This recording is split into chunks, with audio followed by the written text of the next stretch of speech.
Welcome to this presentation. My name is Ole Wiese and I serve Philips in the Nordic countries, working out of Copenhagen in Denmark. Today I have the honor of presenting to you Dr. Julien Savatovsky. He will explain to you his initial experience with Smart Quant, quantitative imaging based on synthetic MR, and also based on the power that AI-based acceleration can give you. So first of all, welcome that you're here, and we will, our agenda looks like this. So first, a very brief introduction to Smart Speed AI, the acceleration techniques that enable synthetic MR to really speed up their scans.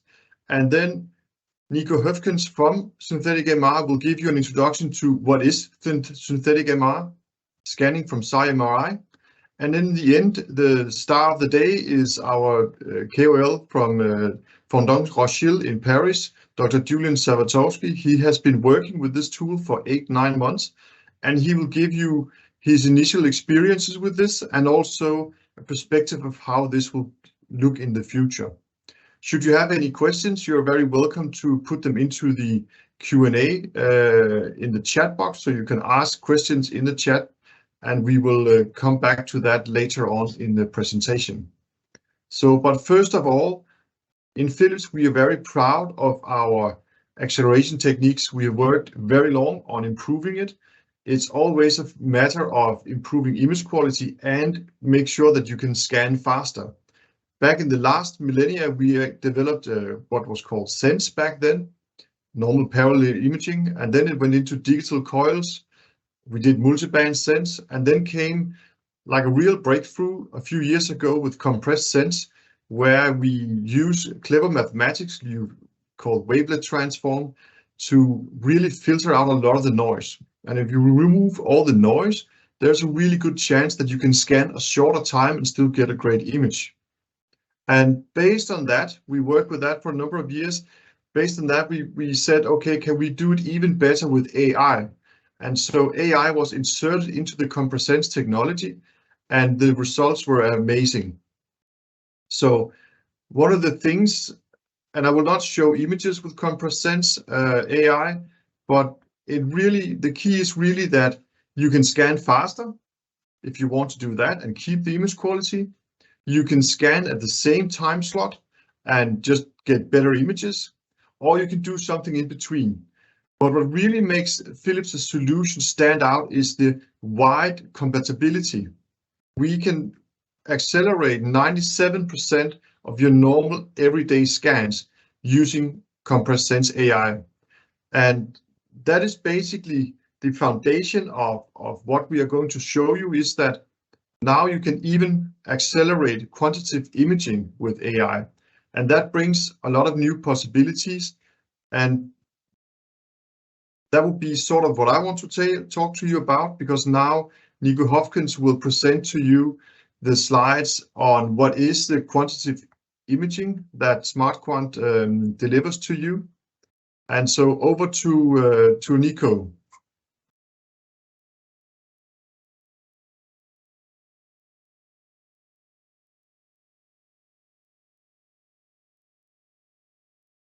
Thank you, Ola, for the introduction. So at this point in time, Smart Quant is the only solution that actually allows quantitative MR with AI acceleration. Now, to go from Smart Speed to Smart Quant, we need two more building blocks. We need actually SciMRI, and we need SciConnect to be added to that. So SciMRI gets input from a single proprietary MDME scan. Dr. Savatovsky will provide a bit more details on it later on, that in a fast acquisition, and then this would be typically 3 minutes with Smart Speed, provide a combination of 8+ contrast weighted images, as you see here, but equally quantitative data, including myelin volumes, but also tissue segmentations, volumetric data, and age-stratified reference curves, which actually allow you to check whether your patient is within a normal distribution for a given measurement. So aside quantification, SciMRI also allows you to really speed up your practice. Looking at the contrast you're seeing here, it would take you at least 15 minutes to acquire these conventionally. Now, with synthetic acquisition on its own, so the MDME sequence on its own, it's going to take you 5 to 6 minutes.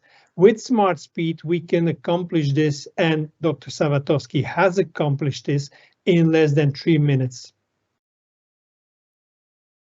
So with that, fast generation of a lot of contrast obviously could lead easily to information overload.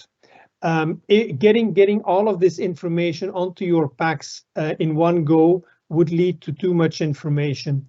So with SciConnect, we have a solution that actually, as with a prescription for conventional imaging, you would give the information to SciConnect which images should be processed for which indications.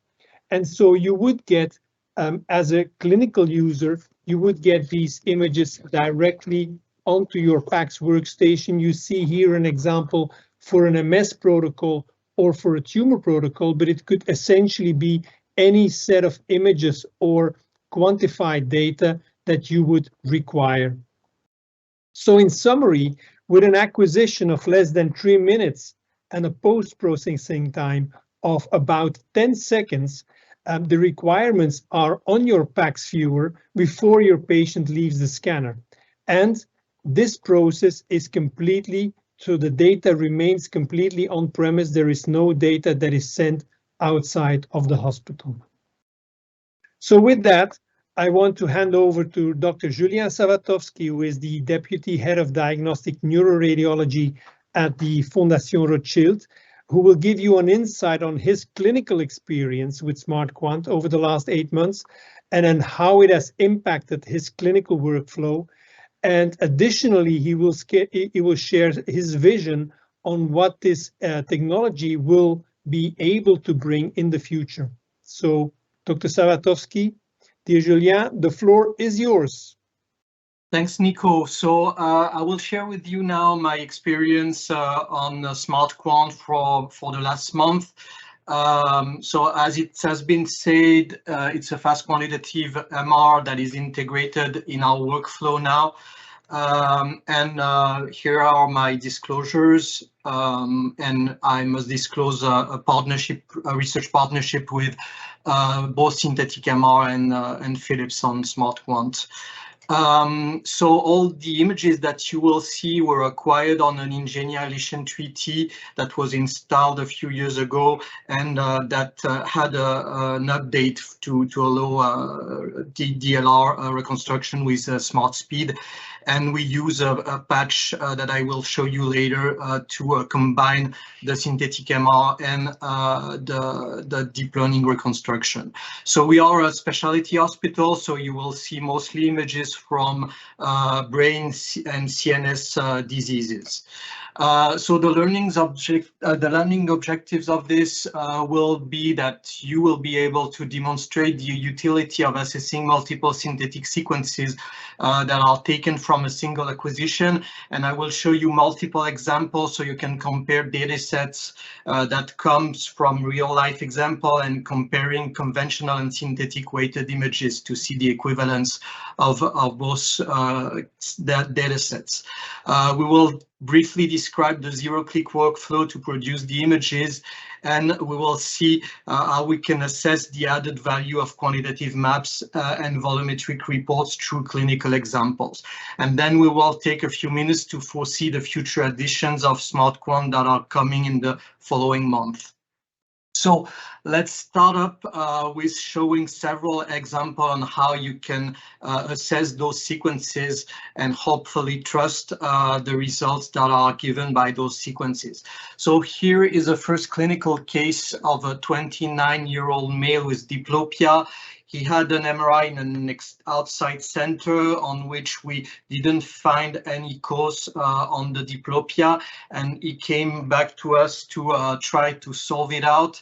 So here, one of the conventional data sets that we obtained at the level of the abnormalities, there were a single abnormality that is to be seen, and those are the conventional sequences with a 3D T1 TFE, proton density and T2 2D scan, and a 3D T2 flare scan, and we don't see much on this. We notice that as usual in 3T 2D sequences, we have quite a bunch of artifacts that are quite disturbing in the posterior fossa. Next, we will show a 2D MDME sequence. That is what we are showing you today, that combines smart speed and synthetic MR multi-echo, multi-delay sequence. And with that, we can generate several synthetic weightings, including proton density and T2. And I'm showing you next to the conventional sequences in order to prove that you depict very well this lesion of the pons, both in the synthetic T2 flare sequence, the synthetic T2 sequence, and we can even do a synthetic SIR sequence or a synthetic double inversion recovery sequence. And we can demonstrate very well on all those synthetic weightings that we see a medial longitudinal fasciculus inflammatory lesion. As the patient had no further lesion, we cannot yet diagnose a multiple sclerosis, but it's a very typical location of inflammatory lesion, and it explains the diplopia. So with one single scan, we were able to obtain several synthetic weightings, T1, proton density, T2, flare, a double inversion recovery, phase sensitive inversion recovery, and we could even take it to a further level and generate some custom weightings such as this phase sensitive double inversion recovery. So it's very convenient, and we can save as much as synthetic weightings that we need for one given clinical applications. And as Nico said, we also have myelin maps, segmentations of gray matter, of white matter, and CSF, which allows us to give you several volumes, which we will see later on this topic. So all this comes from one single sequence, that is a 2D multi-delay, multi-echo sequence. And I won't get into the details, but for each slice level, you get a matrix of 8 images with 2 echo times and 4 different inversion times. And with that, the synthetic MR software will calculate several quantitative maps, R1, R2, and PD maps.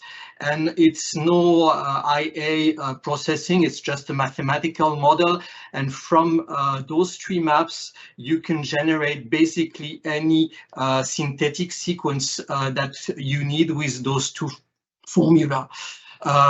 You can even choose and customize the TE, the TR, and the TI, or a second TI. With this formula, you will get the images that you want, and it's automatically done by the software. With all those maps, the software will be able to do a very reliable segmentation of anything that is needed, and from this segmentation, you will get the volumes and including several useful parameters such as brain parenchymal fraction. So the workflow is very important with this software, and hopefully with synthetic MR, the workflow doesn't require any additional click either for the technicians or for the radiologist. The images will automatically go through an on-premise server, and the on-premise server within usually less than 1 minute will generate everything, and it is you can set up what you need in terms of synthetic weightings, and then it will automatically send everything to the PACS. So when I open my case in the PACS, I don't need actually to do anything, and I will see the images that comes from the sequence in yellow here, and straight when I open the case, I will have all the synthetic weighted weightings that I have set up in the synthetic server for the lifetime of the server. And when I open the case, I see all these series, so I don't need to bother generating anything. It's always available without any click from the radiologist. So we can have several flavors of the MDME sequences, and we optimized 2 sequences, one that is high resolution and normal scan time that we use for MS and for brain tumors, for example, and another one that is very fast and that has regular spatial resolution and that we use in critical care cases. And this sequence is very interesting because in less than 2 minutes, you can actually have as much as weightings that you need and have various volumes. So now we will try to assess the added value of quantitative maps and volumetric reports, and we will take this occasion to see further examples of using synthetic weighted images. So here's a case of a 32-year-old female with MS. We follow up its MS, and she has no new symptoms, but she has marked fatigue. And this is to compare the regular T1 and T2 flare scan that we have with the synthetic T1 and synthetic flare. As you can see, most of the lesions that are visible in our regular dedicated 3D flare are still visible on the synthetic flare. But what I find interesting is that we see sometimes additional lesions, and we do not yet understand exactly why we see those additional lesions of MS that are not visible in the regular data sets, such as cortical lesion here. Or in this other slide, we see this cortical lesion that is better visible. And one of the things that makes it better visible is that we can have several additional weightings that we don't have in the conventional data set. I mean that the flare, the double inversion recovery and the PSER can be ordered at additional sequences, but it will take a lot of time.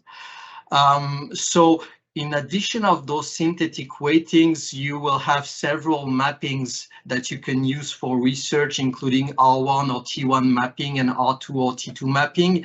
And interestingly, with the automatic segmentation that is also done in 0-click, you can actually get several volumes that are specific to your patient. And our neurologists find it very useful because in this patient with a very low lesion load, they didn't understand why she had so many symptoms. And now that we can provide, without any additional research processing, the brain parenchymal fraction, and we can locate the patient among people of the same age, and we can see that the brain parenchymal fraction is reduced. It gives an additional insight to the neurologist to better understand the disease burden. So the DMS protocol with the 2D MDME sequence is pretty much similar as the one we used previously. We wanted to add no further scan time, so the scan times remains around 17 minutes, and we just replaced the actual PD and T2 that we have previously done with a 2D syntax. And the reason why we keep all the conventional sequences such as flare and 3D gradient echo T1 is that we additionally want 3D sequences to be done in order to optimize the comparison and if we need further analysis of the volume. But by doing this, we still have the PD and T2 weightings that are done in the synthetic way, and as you have seen, it is slightly of better quality of what we did with the conventional sequences. But what we like is that we have additional complementary synthetic weightings that doesn't require any additional acquisitions such as double inversion recovery and SIR, and we get those quantitative myelin maps and those reports that give us the brain parenchymal fraction, so without any additional time. So this is another example of a 26-year-old male with status epilepticus. So the conventional sequences are upwards, and as you can see, you have a mass within the right frontal lobe that involves both white and gray matter. It has no enhancement and no perfusion abnormalities, so we diagnose the diffuse low-grade glioma. And as you can see with the synthetic weightings, we don't have much additional information. Maybe we see a little more on the SIR sequence, the blurring between the gray matter and white matter in some areas where the involvement was not that clear on the FLAIR sequence, but basically it doesn't change our diagnostic. So what we have found interesting is that if we compare the conventional 3D FLAIR that we get and the synthetic T2 FLAIR, we see some slight abnormalities that were not seen on our conventional FLAIR sequence. And if you look closely at the synthetic T2 and the synthetic FLAIR, you see that areas with the arrows show a T2 FLAIR mismatch, which means the T2 signal is high and the FLAIR signal is low, and you can see it in other areas here. And actually the T2 FLAIR mismatch is a very important diagnostic clue in that case. And there are several articles that actually try to explain what is the T2 FLAIR mismatch and where it comes from.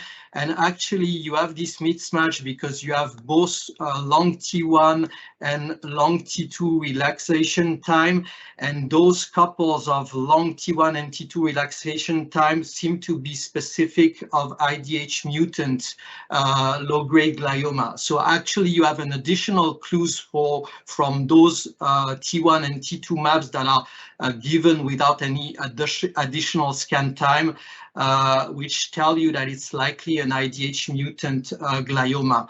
And further sequences that have been done in this patient shows indeed that the APT is not very high, which is a clue to diagnose an IDH mutant.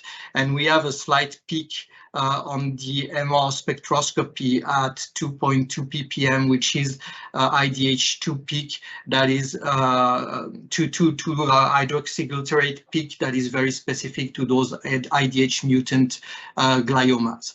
So we have a lot of additional information from one single scan that can easily replace any other conventional sequence.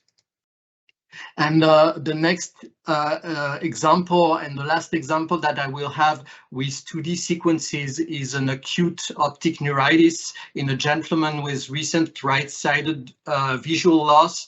Those are the conventional sequences with a almost 4 minutes T2 and a 4-minute T1 post-GAD with fat suppression. And this is what we get from a single 2D sequence that is tailored for optic nerve imaging with high resolution and thin slices in only 4.5 minutes. And we can clearly depict the high signal intensity of the right optic nerve in T2, but I find it even more visible in the synthetic proton density weightings and in the synthetic T2 STIR. So there is a lot of controversy on whether you should do T2, T2 STIR, and with synthetic MR I can get all those sequences in one single acquisition, and I can even get the T1 weightings. For now we cannot activate fat suppression, but I believe it will come very soon, and you can also see the contrast enhancement in the T1 post-gadolinium, but also in the T1 mapping that is quantitative. So you can also get the T2 mapping and then have a sense of quantitative value that may have a prognostic value in those optic neuritis. So now that we have seen a couple of examples of 2D images and what the quantitative maps and volumetric report can bring, we will try to foresee the future editions of Smart Quant, and we will spend a few times on this because it's not yet clinical, but it will soon be, and I find that it will really be a huge step forward. So the first thing which I find very important is that now we have ability for research of doing 3D sequences that are usable with synthetic MR. So we can have in research for now, but it will soon be on the clinical practice side, a 3D sequence on which we can do isotropic voxels and reformat in every plane. And those sequences will, as the 2D examples that I have showed you, be able to generate several synthetic weightings. So this is an example of a 34-year-old female with MS, and those are the conventional data sets for you to compare and for you to see that we do not lose any MS lesion with the synthetic weightings, and additional to the regular weightings that can now replace all the regular conventional sequence. You have all those additional weightings, 3D proton density, 3D T2, 3D PSER, and 3D double inversion recovery, and we can hopefully reformat this in every plane for each synthetic weighting. So it's like that you have done 6 different 3D acquisitions and be able to see them and to help you confirm whether the MS lesion is there or not. And you can absolutely reformat it in every plane. So this is an example of a subtle subcortical T2 lesion that is very well depicted on the synthetic T2 flare. That is better visible on the double inversion recovery and the PSER, that are not additional sequences, but just complementary to use with the single 3D CALAS acquisition. So now that we have this 3D multi-contrast sequence, we can really go a step forward. I have shown you that the MS protocol that we used with 2D Smart Quant was pretty much the same scan time that we used before, but now that we have it on 3D, it gives us the possibility not only to remove the 2D PD and T2 sequence, but also to remove the T1 gradient T-co sequence and also the 3D flare sequence, and all of that will be replaced by a single 4-minute sequence that is 3D, that can be used for reformats, and on which you will have all the sequences that you need and that you can now remove from your standard protocol. So now the important thing is you have all those complementary sequences that are on green, but you also can reduce the scan time because you will replace 3 sequences by only 1 sequence that has almost the same acquisition time. So of course, what it will not do is replace non-conventional sequence. And in our MS protocol, we kept, for example, the 3D susceptibility EPI sequence that helps us assess the central vein sign, for example. And we also kept the diffusion weighted sequence that cannot be given by synthetic weightings from the CALAS sequence. But it's already a lot of improvement, because when you go from a 17 minutes time slot to a 12 minutes time slot, then in an hour you can scan 1 patient more. So here is another example of patient to show you a variation of the sequence that is faster and that we use, for example, for meningioma follow-ups. And this is a sequence that is not quite isotropic. The reformats and interpolation makes it isotropic, but we gain a little time by doing it with a 2 millimeter thickness. And this is an example to display that the contrast that we obtain with the synthetic weighting is very good. In the upper line, you have the conventional weightings, and we have done it with the full gadolinium dose, but in the middle, we have done it with 1/6 of a dose, so a very low dose of gadolinium. And as you can see, with the synthetic MR generated images, we get a very good contrast, even with low injected dose of gadolinium. And those are the actual slices on which you see that with the full dose, the meningioma is very well depicted, but with the reduced dose, it is still very well visible, and it's not inferior to the conventional T1 post-gadolinium. So the final example with this 3D multi-contrast sequence is that we have given a try on the cervical spinal cord anatomy, and it's still research, but we get very good results. And this is the comparison in an MS patient between the conventional T2, the synthetic T2, the conventional T1 plus GAD, and the synthetic T1. So basically, those two images comes from the same acquisition, so obviously it will be a gain of time if we can use that strategy in every patient. And you can see that the high signal intensity lesion here is very well visible, and that you can demonstrate on the synthetic T1 post-gadolinium that it enhances as well as in the conventional T1 sequence. And you have several other lesions in order for you to see that you can depict it very well on the synthetic weighted sequences. And the nice thing about this sequence is that as it's 3D, you can also reformat it in any plane, and I can retrospectively choose the level to do my actual slices. I don't need to order the technician any additional actual sequences, and you can see pretty much very well on these actual reformats that you can see the T2 high signal intensity lesion. You can see which part is enhancing and which part is not enhancing, and you can see it even if it's on the side of the spinal cord, which makes it usually less visible on the sagittal slices. So it's very useful. Within one sequence, we can have both T1, T2, and additional weightings and reformats.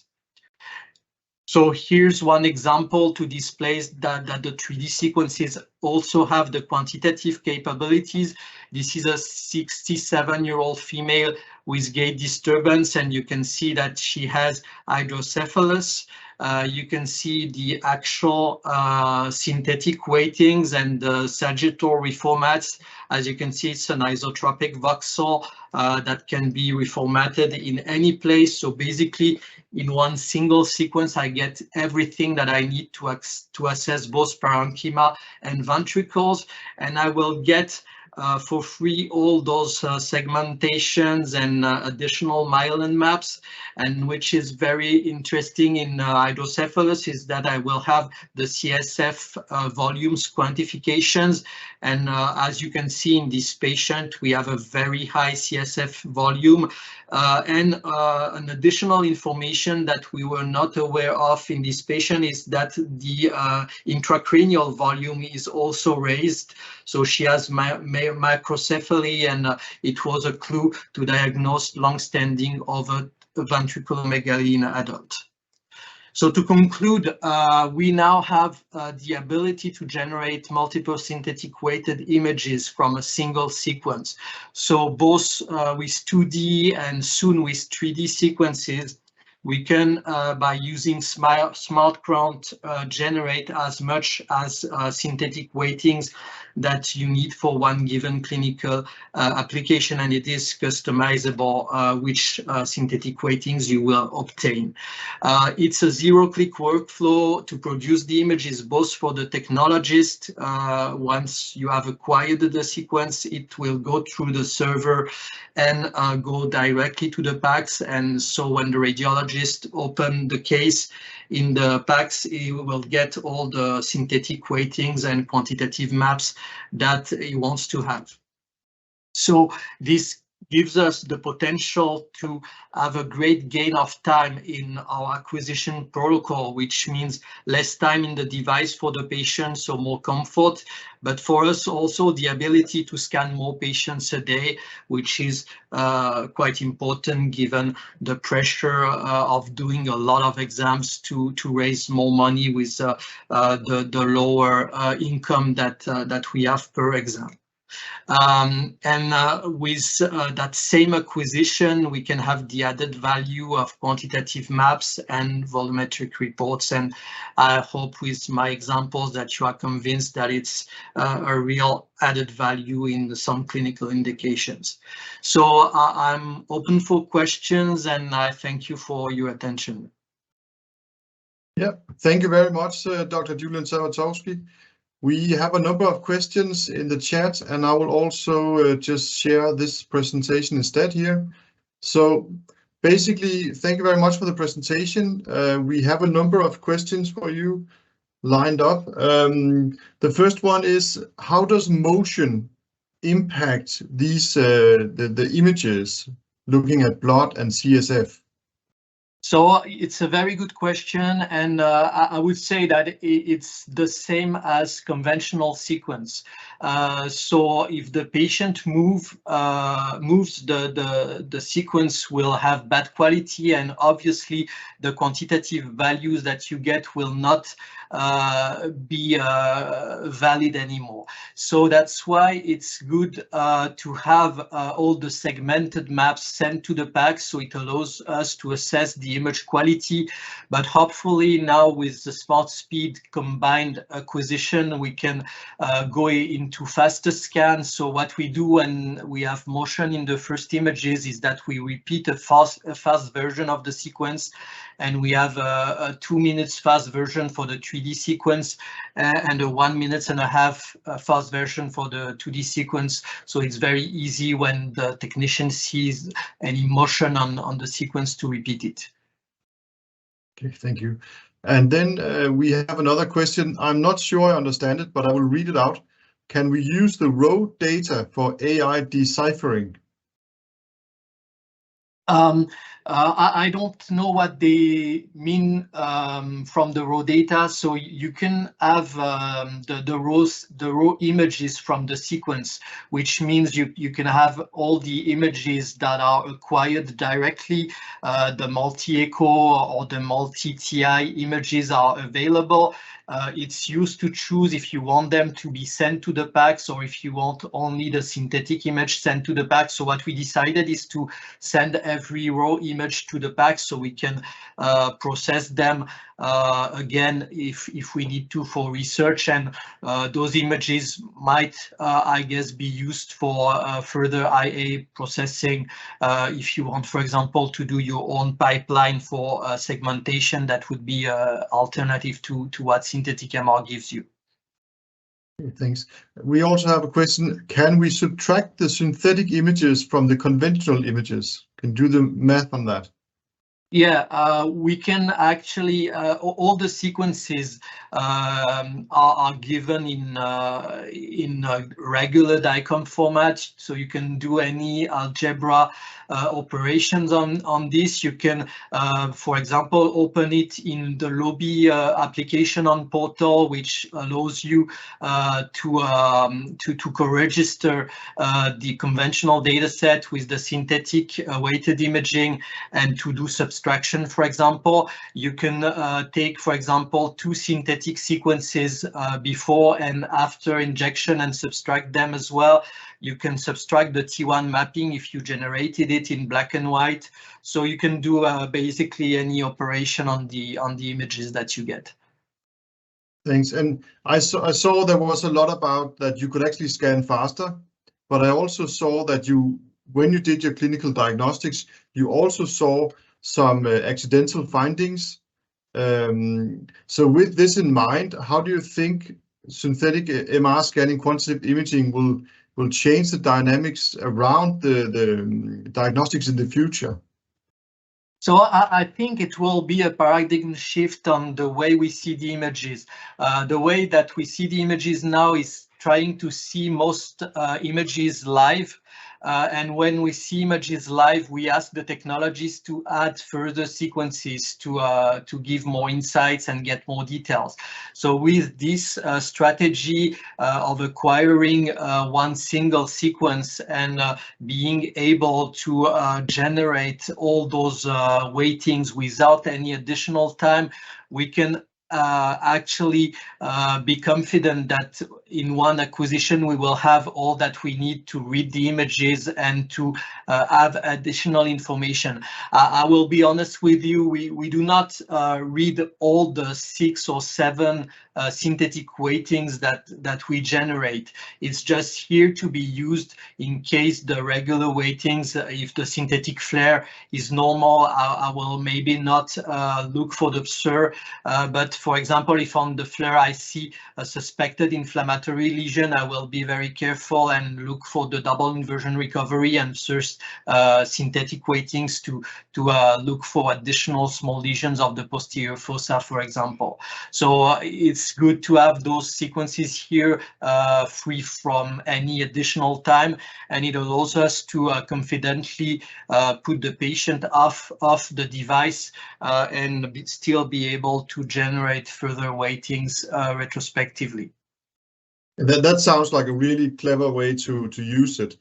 One of the things, I think we're coming to the last question here. So it looks like it's going to happen, and you've done a lot of great work with this. It took you 8 to 9 months to get where you are now. If someone wanted to start using these techniques, how hard is it to get into, and can you share these findings that you have so far, protocols, methodologies, etc.? I think there is no real learning curve. I mean, what we did is that we needed to optimize a few sequences, but once they are optimized, then they are ready to be embedded in the system. So for the acquisition side, I think that the sequences, when the commercial version is up, are into use, and so the users can just use it with confidence and don't have additional work to optimize the sequences and to learn how to interpret the images for the synthetic weightings, as it's very similar to the conventional weightings. There is absolutely no learning curve, and the only learning curve that you can have is that if you're not used to use conventional phase sensitive inversion recovery, as now you can have it for free, maybe you will use it more and you have to learn how to read it. And it's the same for quantitative values. We didn't use it previously to have a synthetic MR, and now we are seeing with the clinician which values that they need the most to give them additional insightful information. So the learning curve is very steep. It takes a few days to get used to the images, and on the packs it's very easy to set up hanging protocols using synthetic weightings. So it's very fast to use it. Okay. Well, thank you very much, Dr. Julien Savatovsky. Thank you, Nico Hopkins, for participating as well. This concludes the webinar, and so thank you very much and farewell. Thank you. Bye-bye. Thank you. Thank you.